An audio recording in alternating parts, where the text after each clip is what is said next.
Dans le cadre du marché VRD, adjudé à l'entreprise Straged le 28 avril 2023, Straged a déployé les moyens adéquats et nécessaires pour la bonne exécution de sa mission en termes de délais impartis et dans les règles de l'art, à savoir 2 niveleuses, 2 compacteurs, 2 bulldozers D8 et D6, 3 pelles, 2 camions citernes, un cru mobile, un magnétoscopique, 6 camions 4x8 pour débardage sur chantier, plus d'une flotte semi-remorque variant de 16 à 23 camions par jour pour l'approvisionnement des remblais. À cela s'ajoutent des moyens humains d'encadrement qualifiés et des moyens humains aguerris aux travaux dans des conditions extrêmes. La grande partie de ce marché consiste à des travaux de décapage, déblaiement et nivellement du terrain naturel, en plus de la reconstruction de la plateforme du projet. En remblai de tout venant d'Oued.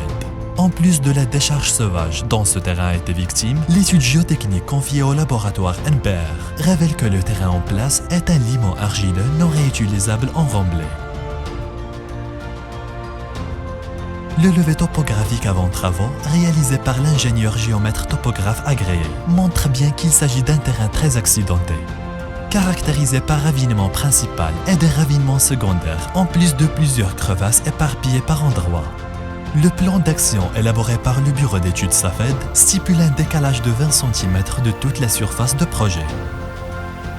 Cette proposition, bien qu'elle est optimale, dans les conditions des terrains de topographie normale, un terrain sans discontinuité pointue ou aiguë, de point de vue coût de viabilisation, un décapage de 20 cm sur toute la surface du terrain suppose qu'après les travaux, la topographie accidentée du terrain sera conservée.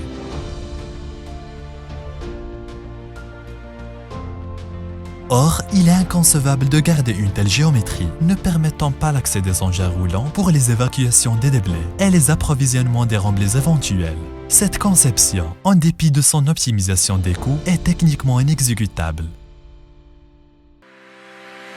Ce point de divergence a fait le sujet d'échanges d'emails entre la maîtrise d'œuvre, BET, le laboratoire et l'entreprise.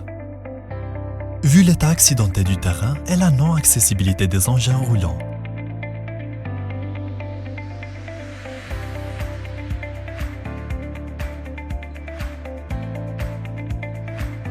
Straged a opté pour le décapage, le déblaiement en cassant les crêtes et en ouvrant les ravinements secondaires pour permettre le remblaiement convenablement et suivant les règles de l'art et le nivellement à la fois par bulldozer. Le plan d'action consiste en poussant les excédents des déblais par bulldozer dans le sens de gravité vers le ravinement principal et évacuation des limons à partir de la part pelle à chenille et camion. Cette façon de faire permet de maximiser l'efficacité de cet atelier au niveau des points suivants. Les travaux de décapage, déblaiement et nivellement sont réalisés simultanément par bulldozer. La limitation des déplacements de pelles à chenilles sur les terrains. L'optimisation des tournées des camions sur la ligne de ravinement principale. Le point d'évacuation à ce niveau a fait débat. La proposition de cette tragède a reçu l'accord de l'ensemble de la maîtrise d'œuvre, à savoir la réalisation des levées topographiques au fur et à mesure des évacuations des limons pour s'assurer qu'aucune crevasse et aucun ravinement secondaire ou principal n'a été contaminé par du remblai non conforme.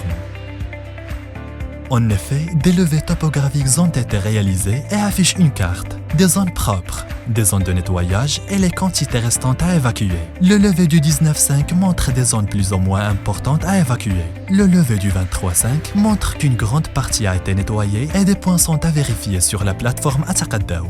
Des sondages ont été réalisés à leur endroit montrent qu'il ne s'agit que des erreurs d'interpolation.